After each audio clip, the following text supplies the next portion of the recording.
ইউওয়াফাস সাবিরুনা আজরাহুম বিগাইরি হিসাব।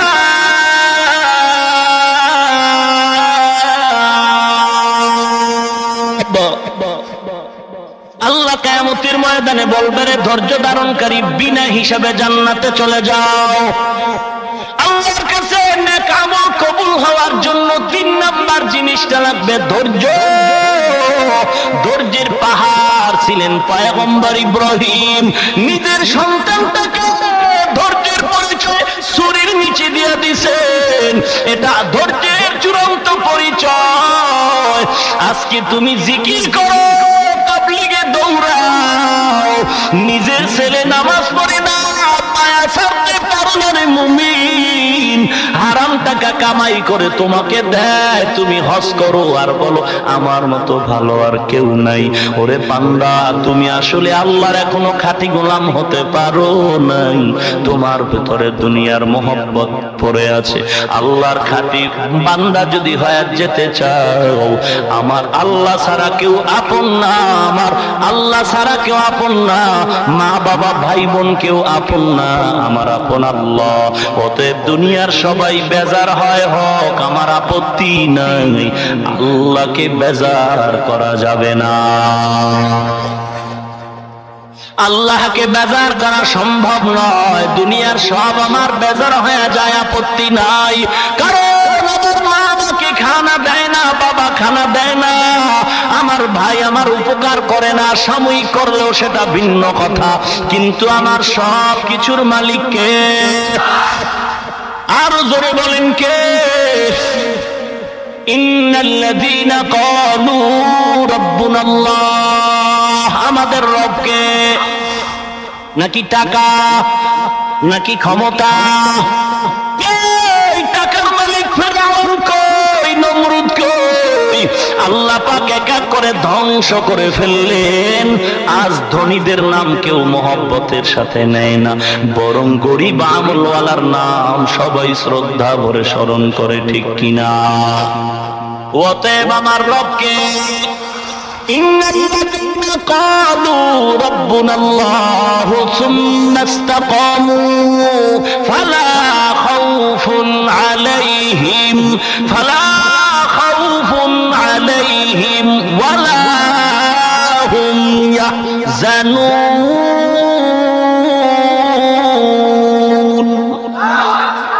আমার রবকে এ দুনিয়ায় সবই পর, কবর যে তোর আসল ঘর।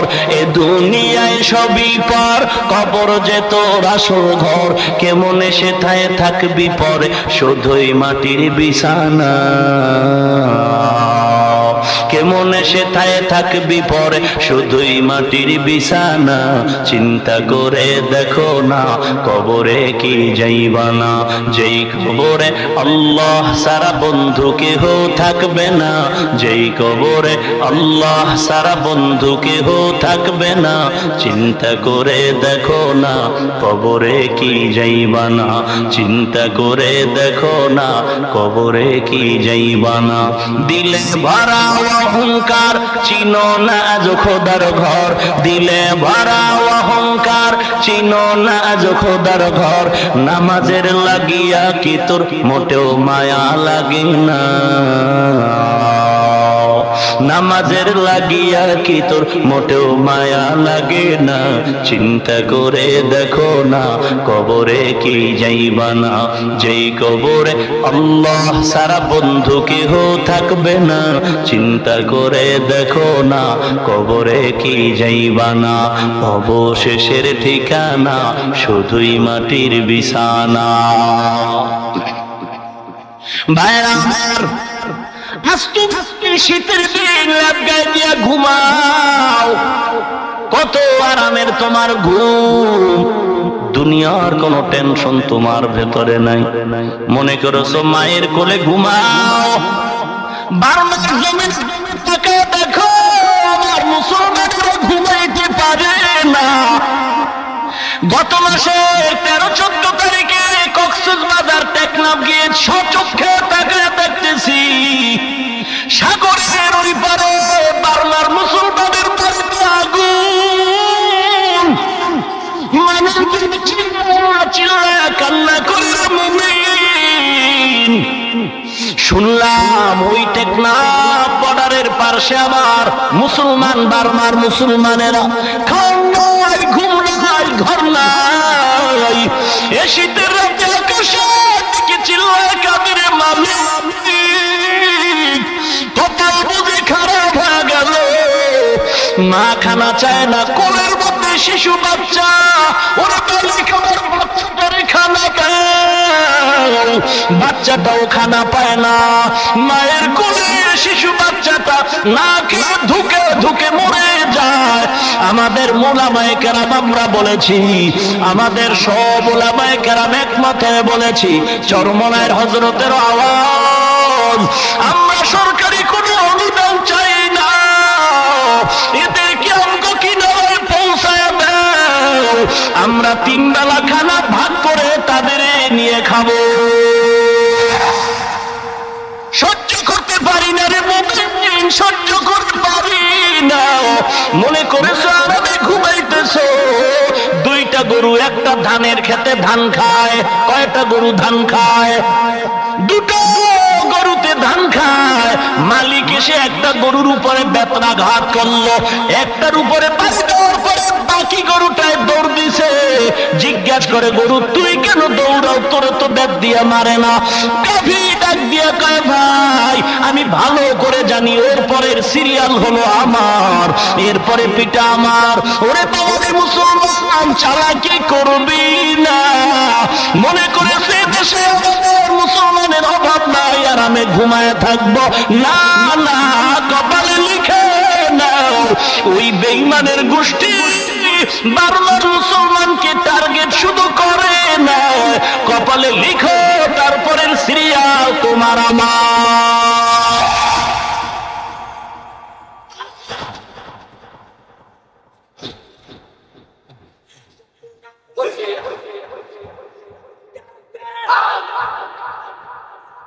ভাইরা আমার, নেক আমল করি, আল্লাহর কাছে কান্না করি, চোখের পানির বড় দাম। নেক আমল আল্লাহর কাছে কবুলের জন্য 4টা জিনিস লাগবে। 3 নম্বরে ধৈর্য। ধৈর্যের উপরে লম্বা কথা ছেড়ে দিলাম। 4 নাম্বার যে জিনিসটা লাগবে তার নাম হলো ইখলাস। ইখলাস ওয়ালা আমল আল্লাহর কাছে বড় দামি। লিওয়াজহিল্লাহি তাআলা, যা করব কার জন্য? ইন্না সালাতি ওয়া নুসুকি ওয়া মাহইয়ায়া ওয়া মামাতি লিল্লাহি রাব্বিল আলামিন।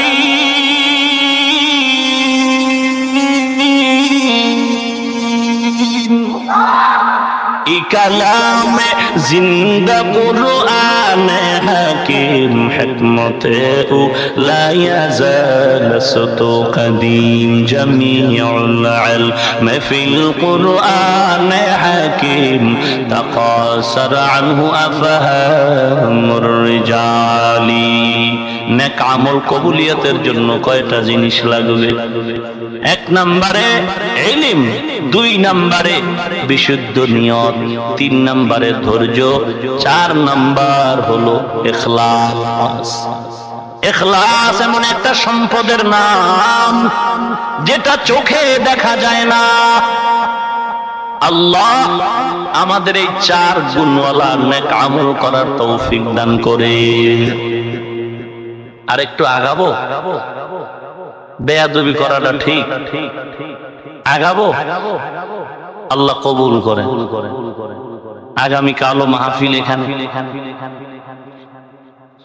এখানে হযরত বয়ান করবেন। এরপরে মাতুয়াইল মা ও শিশু মেডিকেলের ওখানে আমি মাদ্রাসার খেদমতে আছি, ওখানে হযরত সময় দিবেন, শেষ সময়। তো যেখানেই সুযোগ পাই আল্লাহ ওয়ালার সাথে একটু সম্পর্ক করে নেই। ইউসুফ নবীর নাম শুনেছেন? তিনি একদিন মানুষকে রেশন দেয়, রেশন বুঝেন তো, লাইনে দাঁড় করায় মানুষকে খানা দিচ্ছে। তো সিরিয়ালে সবাই খানা নিচ্ছেন, হঠাৎ করে একটা যুবক এসে দাঁড়ায়, ইউসুফ নবীর দিকে এক ধ্যানে তাকায় আছে। ইউসুফ নবীর সন্দেহ হলো লোকটা আমার দিকে এক ধ্যানে তাকানো কেন। কর্মচারীকে বললেন কি ব্যাপার, দেখো লোকটাকে অন্যদের যেই মাপ দিছো তাকেও সেই মাপের রেশন দিয়া দাও। যুবকের রেশন দিল, যুবক কান্না করা শুরু করল। ইউসুফ নবী ডেকে বলেন কেন কাঁদো হে যুবক, আমার সামনে দাঁড়াও। যুবক কানের কাছে এসে বলেন আপনার কানে মুখে একটু কথা হবে, আমি আওয়াজ দিব না। যুবক ইউসুফ নবীর কানের গোড়ায় মুখটা লাগায় যেন কি আস্তে আস্তে করে বললেন। লোকেরা সবাই তাকায় আছে, দেখে ইউসুফ নবী চোখের পানিও পড়া শুরু হয়ে গেছে। কি ব্যাপার, গোপনীয় কি কথা হয়ে গেল জানলাম না। ইউসুফ নবী যুবকের কান কথা শুনে কর্মচারীকে বলে যুবকের দাও, বেশি দাও, কোনো লাভ নাই, যা দাও দাও, মনের মতো দিয়া দাও। অন্যদের সন্দেহ হয়ে গেল। আল্লাহ রাব্বুল আলামিন বলেন হে ইউসুফ, আমি জানি তুমি কি করেছো, তবে উম্মতেরা জানে না তুমি যে কারবার করলো, জানায় দাও কেন এমন করলা। ইউসুফ নবী ডাক দিয়ে কয় ও জনগণ শুনে নাও, এ যুবক আমার কথা কানে লাগাইছেন। কি কথা লাগাইছেন? বলে যুবক আমার বড় অন্তরের এক বন্ধু, বিপদের এক বন্ধুর পরিচয় দিয়েছে যুবক আমার। বলে কেমন বন্ধু? বলে আমি একদিন অবস্থা বড় বেগতিক, জুলাইখা আমারে তালা লাগাইছে অপকর্ম করো। জুলাইখা তালা লাগায় বলে ইউসুফ তুমি আমার মনের আশাটা পূরণ করে দাও। ইউসুফ নবী বললেন অসম্ভব। জুলাইখা বলে অসম্ভবের কিচ্ছু নাই, দরজায় তালা লাগানো, ভাগার জায়গা নাই। ইউসুফ নবী বলেন জুলাইখাতে এখনো চিনো না, দরজায় তালা লাগাইছো তুমি, দরজা ধাক্কা দেব আমি, আর দরজা খুলবেন আমার আল্লাহ। ঘটনা তাই হলো। ইউসুফ নবী বলেন আমি যখন নিচে সিঁড়ি বেয়ে নিচের দিকে যাই, আমার পেছনে পেছনে জুলাইখাও দৌড়ায়। নিচে গিয়া জুলাইখার স্বামী আজিজে মিশরের সামনে পড়ে গেল। আজিজে মিশর আমাকে দেখে চিন্তিত, জুলাইখাও হাঁপাচ্ছে। জুলাইখা কি ব্যাপার? জুলাইখা ইউসুফ নবীর সত্য ঘটনা গোপন করে তোহমাত দিল, অপবাদ দিল। ইউসুফ তোমার স্ত্রীর সাথে খারাপ আচরণে হাত বাড়াচ্ছিল, জেলখানায় দিয়া দাও, কঠিন শাস্তি। ইউসুফ নবী চাচ্ছিলেন জুলাইখা যা করেছে ক্ষমা করে দেই, গোপনটা আমি গোপন রাখি। কিন্তু অপবাদ যখন দিলে এখন চুপ থাকার সুযোগ নাই। ইউসুফ নবী দেখে বলেন আমি সম্পূর্ণ নির্দোষ, জুলাইখা দোষী। জুলাইখা দোষী নাকি? বলেন না। ইউসুফ নবীকে বললেন ও ইউসুফ তুমি যে বলো নির্দোষ, তুমি সাক্ষী পেশ করো, না হয় বিশ্বাস করা যায় না। ইউসুফ নবী চুপচাপ চিন্তায় পড়ে গেলেন, এ কাজের আবার সাক্ষী কোথায় পাই? আল্লাহর কুদরত, তার বংশের এক মহিলা শিশু বাচ্চা নিয়ে যাচ্ছিল। ইউসুফ নবীর দিলের ভিতরে আল্লাহ ঢেলে দিলেন। ইউসুফ বললেন ওই যে বাচ্চা, ও আমার সত্য মিথ্যার সাক্ষী দিবে। জুলাইখার স্বামী কয় ইউসুফ বাচ্চা কি কথা কয়? ইউসুফ নবী বলেন আপনি প্রশ্ন করেন, কথা বলবে কিনা বলবে আল্লাহর কুদরত। বাচ্চাটাকে যখন জিজ্ঞেস করা হলো, আপনারা সবাই জানেন ঘটনা, এই শিশু বাচ্চাটা এমন একটা স্কেল দিল, ডাইরেক্ট বলে না ইউসুফ দোষী না জুলাইখা দোষী।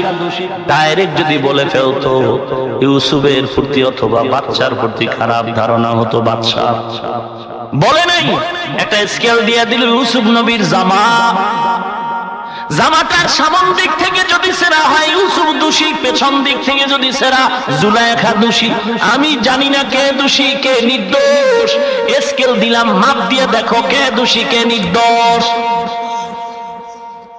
ওরে জনগণ তোমরা আশ্চর্য হইও না, আমি জালিম না। আজ আমার সামনে যে যুবক কানের সাথে আওয়াজ দেয়, এই যুবক সেই দিনের মায়ের কোলের শিশু, সেই যুবক ওই দিনের শিশুটা আজ আমার সামনে যুবকের চেহারা ধারণ করেছে, আমার উপকার করেছে, সেই দিনের সম্পর্কের বন্ধু। আল্লাহ ওয়ালা বয়ান করে বুঝায়, রে মুমিন একটু স্মরণ করো হে মুমিন, ওই বহু আগে শিশু তালার সম্পর্কের কারণে আজ বহু বছর পরে যদি ইউসুফের সামনে দাঁড়া মনের মতো চাহিদা পূরণ করতে পারে রে মুমিন, এই দুনিয়াতে থেকে যদি মাওলাকে নিয়ে মরতে পারো, আল্লাহ ওয়ালার সাথে সামান্য সম্পর্ক রাখতে পারো, আসলে দিন কোনো চিন্তা নাই। আল্লাহ ওয়ালা বলবে তো দুনিয়ার আমার বন্ধু এর না নিয়ে জান্নাতে যাব না। আল্লাহ বলবে রে বান্দা যা যা, আমি তোমাকে ওই সুপারিশের অনুমতি দিয়ে দিলাম। দুনিয়ার সম্পর্ক আখিরাতে কাজে লেগে যাবে। ওরে নবীর উম্মত, এখন আল্লাহ ওয়ালাদের সাথে কোরআনের সাথে সম্পর্ক রাখার পথ কয়েকটা। এক নম্বরে তার সাথে দেখা সাক্ষাৎ বেশি বেশি করা, দুই নম্বরে টাকা পয়সা দান করা, সদকায়ে জারিয়া। সদকায়ে জারিয়া দান সৎকার দ্বারা বড় বড় মুসিবত দূর হয়ে যায়। গত জুমার আগের জুমায় গুলশান হঠাৎ এক স্লিপ কাগজ, দোয়া করতে হবে কার জন্য? প্রধানমন্ত্রী বিমান থেকে বেঁচে গেল, জানেন না আপনারা? বেঁচে গেছে। আমি বললাম কে বাঁচাইলেন? আমি বলবো আপনারাও বলবেন না, তিনি বলেছেন আল্লাহ বাঁচাইছেন। কে বাঁচাইছে? আল্লাহ যদি বাঁচায় থাকেন তো আল্লাহর মহব্বতে তাড়াতাড়ি গরু জবাই করে মানুষের দিয়ে দেন, মাদ্রাসায় মাদ্রাসায় গরু দিয়ে দেন, ছাগল দিয়ে দেন, খাসি দিয়ে দেন। দান সৎকার, হায়াত বাড়বে, মুসিবত দূর হবে। এজন্য দেখেন এত ঠাডা ভরে। গত বছরও পটুয়াখালী এক ঠাডায় বজ্রপাতে 33টা পালের মহিষ জাগাত নাই, কিন্তু রসুলের দুশ্মনদের উপরে একটা ঠাডাও ভরেন পড়েনি না। এত ঠাডা ঘুরে মুড়ে দিক দেখে না। আমার জানা মতে সমস্ত বখাতের জমিনের মধ্যে যারা চিহ্নিত সন্ত্রাসী, উল্টা পাল্টা চলে, আমি জানি এরা বিভিন্ন মাদ্রাসায় দান করে, গরিবের দান করে, অনুদান দেয়। আল্লাহর নবী বলেন সাদকাতু তারুদ্দুল বালা ওয়া তাজিদু ফিল উমার, দান সদকায় হায়াত বাড়ে, মুসিবত থেকে আল্লাহ হেফাজতে রাখেন। হাদিসে পয়গম্বর বলেন আস-সাখিয়ু হাবিবুল্লাহ, দান সৎকা যে করে সে হাবিবুল্লাহ, খলিলুল্লাহ নয়। খলিলুল্লাহ থেকে কোটি কোটি গুণ দামি হলো হাবিবুল্লাহ। ইব্রাহিম খলিলুল্লাহ, মুসা কালিমুল্লাহ, আমার নবী। তাহলে দানকারী খলিলুল্লাহ না হাবিবুল্লাহ? তাহলে হাবিবুল্লাহ হতে রাজি আছেন? শীষ পয়গম্বর ছাড়া তিনি আর ছিলেন একা। কারণ ওই যে হাবিল কাবিলের ভেজাল, সুন্দরী আকলিমাকে বিবাহ করতে গিয়ে হাবিল কাবিলের মধ্যে ঝগড়া, শেষ পর্যন্ত কাবিল হাবিলকে হত্যা করে ফেলেছিল। এখন একটা মেয়ে তো আলাদা রয়ে গেল, এই মেয়েকে কে বিবাহ করবে? আল্লাহ রাব্বুল আলামিন শীষ পয়গম্বরের আলাদা দুনিয়ায় পাঠাইছেন, একা আসছেন তিনি, এসে ওই মেয়েটাকে শীষ পয়গম্বর বিবাহ করেছিলেন। ওরে নবীর উম্মতের দল, আদম নবী বছরে বছরে 2টা সন্তান দিতেন। এই 2 সন্তানের বিবাহের সিস্টেম হলো আদম নবী আগের বছরের মেয়েটা পরের বছরের ছেলের সাথে বিয়া হবে, আগের বছরের মেয়েটা পরের বছরের ছেলে, পরের বছরের মেয়ে আগের বছরের ছেলে, এভাবে বিবাহের বন্ধন। আদম নবীরে ফেরেশতারা সিজদা দেয়, এজন্য আমিও যদি দেই দোষ না হয়, তাহলে তোমার ঘরের কন্যাটারে তোমার ছেলের কাছে বিয়া দাও, বাইরের ছেলের কাছে কেন দাও? আদম যদি দিতে পারে তুমি দিলে অসুবিধা কি? একটা মানবা আর একটা মানবা না, আমি বলবো তুমি দুনিয়াদার চূড়ান্ত ভণ্ড। हकीकत से तू दुनिया बेखबर है, दुनिया की नुमाइशों पर नजर है। नमी गुयम के आज दुनिया जुदा बाश, बाहर कार के बाशी बा खुदा बाश। एक नंबर কাজ হলো আল্লাহর দিদারের জন্য, এক নাম্বার হলো নেক আমল করো। নেক আমল করতে হবে। বদ আমল এক প্রকার হলো ফাহশা, আর এক প্রকার মুনকার। সিজদা দেওয়া সওয়াব আমরা চিল্লায় বলি, কিন্তু কারো গায়রুল্লাহর পায়ে সিজদা দেয়া যাবে না। তারাও দলিল নিয়ে দাঁড়ায় দাঁড়ায় আমগোর সাথে তর্ক করে। দলিল আছে, আমরা পীরের পায়ে সিজদা দেই, মাজারে সিজদা দেই। ওরে নবীর উম্মতের দল, সারা দুনিয়ার মানুষ একমত, পৃথিবীতে আমার নবীজির মাজারের মতো দামি মাজার আর দুনিয়াতে একটাও নাই। বড় পীর আব্দুল কাদের জিলানী, খাজা মুঈনুদ্দিন চিশতি আজমিরির মাজার বড় না মদিনার মাজার বড়? আরো জোরে বলেন। মদিনার মাজারের মতো দামি মাজার আর একটাও নাই। যেই মাজারের সামনে দিয়া চললে বান্দার চোখের পানি ধরে রাখা যায় না। ওরে নবীর উম্মতের দল, যেই নবীর মাজারের এরিয়ায় সিজদায় পড়লে আর মাথা উঠাতে মনে চায় না। ওরে নবীর উম্মতের দল, সেই নবীর জীবনে দেখো নাই, তবে নবীর আদর্শের টুপি পরলাম, দাড়ি রাখলাম। এই টুপি আর দাড়ি পরে লম্বা জামা পরে যখন চলি, কতই না সুন্দর লাগে। নবীর আদর্শ যদি এত সুন্দর হয়, একটু মনের প্রশ্ন করো, আমার নবী কত সুন্দর, আমার নবী কত সুন্দর। হে মুমিন, ইমাম মালিক রাহমাতুল্লাহ আলাইহি 70 বছর মদিনায় জীবন কাটায় দিলেন, কোনদিন জুতা পরিধান করে চলেন নাই। প্রশ্ন করা হলো, হে ইমাম মালিক, মদিনার জীবনে আপনি জুতা পায়ে পরিধান করেন না, কারণটা কি? ইমাম মালিক চোখের পানি ছেড়ে বলে, রে ভাই, আমি মদিনার এই 70 বছরের জীবনে যেখানেই আমি হাঁটলাম আর কদম দিলাম, যেখানেই আমি হাঁটি সেখান থেকেই মদিনার নবীর মেশকর গন্ধ পাই। ভাইরা আমার, আজকে ওই নবীর আশিকের জমিনে কোনো অভাব নাই, কিন্তু আজ দুঃখের সাথে বলতে হয়, বহু আশিকে রাসূলের জমিনে আছে, চেহারার ভিতরে নবীর ইশক নাই। যদি থাকতো তাহলে জমিনে তো মুসলমানের সংখ্যা কম নয়। আমি মাঝে মাঝে বলি, রে মুমিন, দাড়ি ছাড়া টুপি ছাড়া মুসলমান কোন প্রয়োজন হবে না। আমরা শুধু টুপিওয়ালা উলামায়ে কেরাম আহলে হক, বাতিলেরও দরকার নাই। আমরা আহলে হক উলামায়ে কেরাম, মাদ্রাসার তালিবুল ইলম যুবকরা যদি এক ময়দানে একদিন নেমে যায়, এই জমিন থেকে নাস্তিক বেঈমান আর ভণ্ডদের সাইজ করতে মাত্র 1 ঘন্টা সময়ের ব্যাপার। ভাইরা আমার,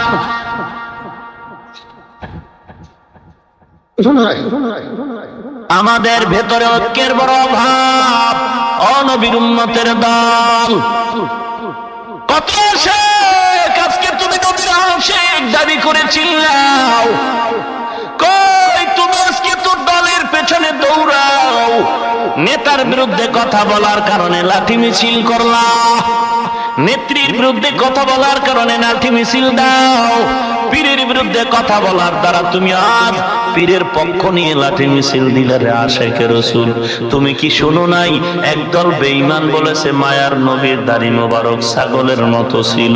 ওরে নবীর উম্মতের দল, দলের ব্যাপারে লাঠি মিছিল করলা, তরিকার মহব্বতে লাঠি মিছিল করলা। আমার নবীরে যে বেঈমান গালি দিল, তার ব্যাপারে লাঠি মিছিল কেন করলা না? বুঝতে আমাদের বাকি নাই, তুমি আশিকে রাসূল নামের ভণ্ড ইহুদির পাক্কা দালাল।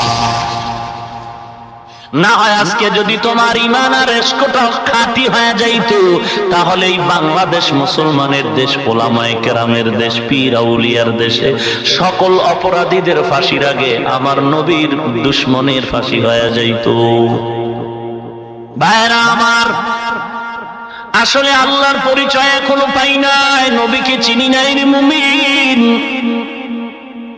আজ এই নবীর সুন্নতের উপরে আমল করার কারণে আমরা তো অসম্মানে নাই, খানাবিহীন নাই। আজ এত চিল্লায়া পায়ে হাত দিয়ে বলার পরও মানুষ কেন টুপি পরতে চায় না? মনে করেছো কি কোরআন মিথ্যা, কবরের আযাব মিথ্যা? না রে মুসলমান, না। মানুষ বিশ্বাস করে না বিদায় আল্লাহ মাঝে মাঝে কবরের ভিতরে আযাব দেখায় দেয়, মাঝে মাঝে কবরের ভিতরে সাপ আর আগুন দেখায় দেয়। আবার কত কবর লাশ কাফনের কাপড় সহ 30 বছর পরে তাজা পাওয়া যায়।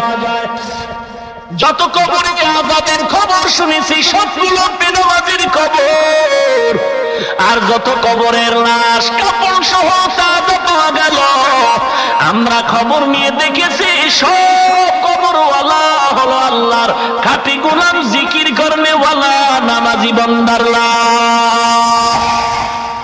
কয়েক বছর আগে আমি কোরবানির একদিন আগে কুড়িগ্রামে বয়ানে গেছিলাম। ওখানে গিয়ে এক আল্লাহর আশিক পাগলের খবর শুনলাম, 30 বছর পরে নাকি তার কবরের ভিতরে লাশ কাফন সহ তাজা। শুনে আমি ওই রাস্তা দিয়ে যাচ্ছি, কবরের কিনারায় দাঁড়ালাম জিয়ারত করব। এলাকার ইমাম আমার পাশে কবরের পাশে দাঁড়ানো, চোখের পানি ছেড়ে কান্নায় বিভোর। জিজ্ঞেস করলাম, ও ইমাম সাহেব, এ বান্দার লাশ নাকি 30 বছর পরে তাজা পাওয়া গেল, কতটুকু জানেন আপনি? ইমাম সাহেব বলে, হুজুর আল্লাহর শুকর, আমি নিজের হাতে লাশ এখানে এনেছি। আমি নিজের হাতে, নদীর কিনারায় লাগছিল, নৌকা চলছে, ওরা দেখে মাটি ভেঙে সাদা কাফন দেখা যায়। খবরটা জানার পরে আমরা চলে গেলাম, ওলামায়ে কেরাম গিয়া ওখান থেকে লাশ উঠাইয়া এই জায়গায় দাফন করা হলো। আমি বললাম, এই সুন্দর মর্যাদার ব্যক্তি কি কোনো মাদ্রাসার মুহাদ্দিস নাকি, কোনো বড় মসজিদের খতিব নাকি, কোনো বড় একজন আলেম নাকি? ইমাম চোখের পানি ছেড়ে কান্না করে বলে, হুজুর না না, আল্লাহর কসম, জীবনে বান্দা মাদ্রাসায় পড়ে নাই, জীবনে কোরআন পড়তে জানে নাই, কোনদিন মাদ্রাসার বারান্দায় যায় নাই। তুই এত মর্যাদা কেন পেয়েছে গোলাম আপনি জানেন? আল্লাহর বান্দা ডেকে বলে, হুজুর আমরা শুনেছি এই জমিনে আমাদের গোলাম, যে গোলাম পুরো মানুষ নেক আমল কি জিনিস বুঝতো না। এ জমিনের মধ্যে চরমনায়ের সৈয়দ ইসহাক রাহমাতুল্লাহ আলাইহি কদম দিয়েছেন, বয়ান করে করে মানুষের পা ধরে ধরে নামাজ শিখাইছেন, জিকিরের তালিম দিয়েছেন। এই বান্দা তার হাতে হাত দিয়া জাকিরিনের খাতায় নাম লেখায়া, বান্দা হাঁটতে চলতে উঠতে বসতে জিকিরটারে তার বন্ধু বানায় নিল। ভোর রাতে যখন আজানের সময়, তাহাজ্জুদের সময়, আল্লাহর বান্দা চিল্লায় চিল্লায় গ্রামে হাঁটতো আর জিকির করতো। তার জিকিরের আওয়াজে কোনো মানুষ ঘুমের বিছানায় থাকতে পারত না। আজ দেখা গেল আল্লাহর বান্দার আর কোনো পুঁজি নাই, ওই বান্দার পুঁজি হলো আল্লাহর জিকির। আল্লাহ পাক বলেন, যেই বান্দা আমাকে ভুলবে না, আমি আল্লাহও সে বান্দাকে কখনো ভুলবো না। ইয়া ইলাহি মুঝসে মুঝকো दूर कर ताके देखो मुझ में तुझको एक नजर। या इलाही तू मेरा माबूद है, या इलाही तू मेरा माशूक है।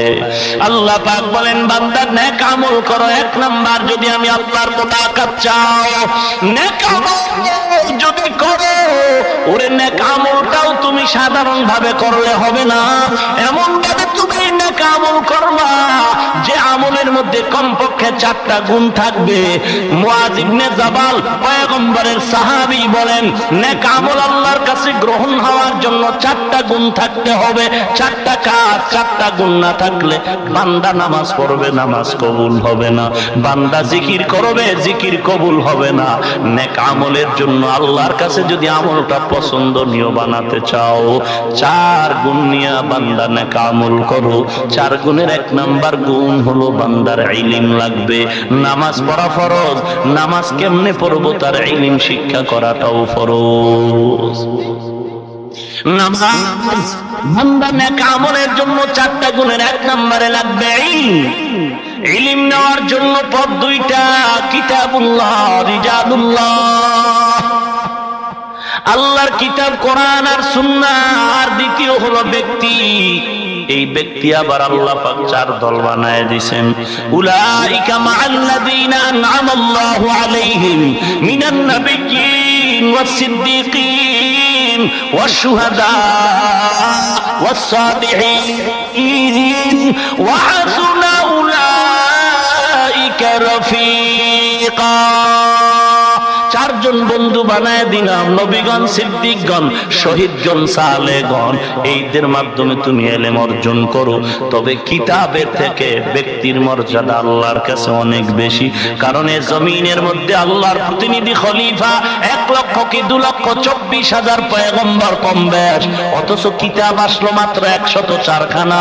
104 খানা কিতাবের 10টা কিতাব পেয়ে গেলেন পয়গম্বর আদম, বাকি 10টা পেয়ে গেলেন পয়গম্বর ইব্রাহিম। 30টা কিতাব পেলেন পয়গম্বর ইদ্রিস, 50টা পেয়ে গেলেন শীষ পয়গম্বর। বাকি হলো 4 কিতাব। 4 কিতাব দাউদ আলাইহিস সালাম, মুসা নবী, ঈসা নবী, আমার পয়গম্বর। তাহলে ব্যক্তি বেশি, কিতাব কম। 2 নম্বরে কিতাবের থেকে ব্যক্তির মর্যাদা বেশি, কারণ কিতাব হলো মুআক্খার, ব্যক্তি হলো মুকদ্দাম। ব্যক্তি আগে, কিতাব পড়ে। এজন্য আল্লাহর নবী হাদিসের মধ্যে বলেছেন, সাল্লু কামা রাআইতুমুনি উসাল্লি, নামাজ আদায় করো, আমাকে যেমনি ভাবে নামাজ পড়তে দেখো তেমনি পড়ো।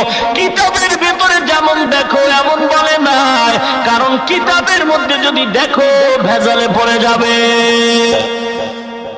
না না, নবী যেমন পড়েছে তেমন পড়ো, কিতাবে যেমন আছে তেমন পড়ো বলা হয় নাই। কারণ কিতাবে আছে নাভির নিচে হাত বাঁধো, কিতাবে আছে বুকের উপরে হাত বাঁধো, কিতাবে আছে, হাদিসে আছে বান্দা জোরে আমিন বলো, কিতাবে আছে বান্দা আস্তে আমিন বলো। দরকার নাই। আল্লাহর নবী বলেন, সাহাবায়ে কেরাম আমাকে যেমন দেখো তোমরা তেমন পড়ো। উম্মত সামনের দিক যারা আছে তাদেরও জানায় দাও, ও তাবিঈনরা তোমরাও নামাজ আদায় করো।